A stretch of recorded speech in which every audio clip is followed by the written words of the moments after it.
Welcome to Pindar Poetry. We hope you learned something new.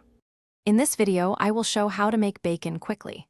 Start by choosing thin-cut bacon and preheat a large skillet over medium-high heat so the pan is hot right before the bacon hits it. Cook strips in a single layer, flipping every 2 minutes for even browning, and drain on paper towels. Keep rendered fat for future recipes and enjoy your crispy bacon.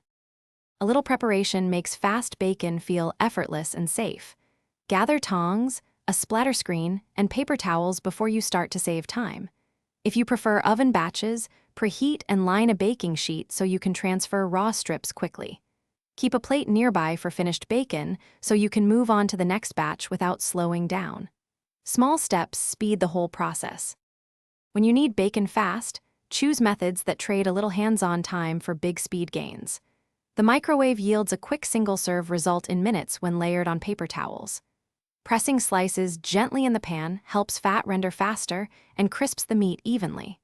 For more than 1 or 2 slices, use a large skillet or oven sheet to cook several at once and finish quickly.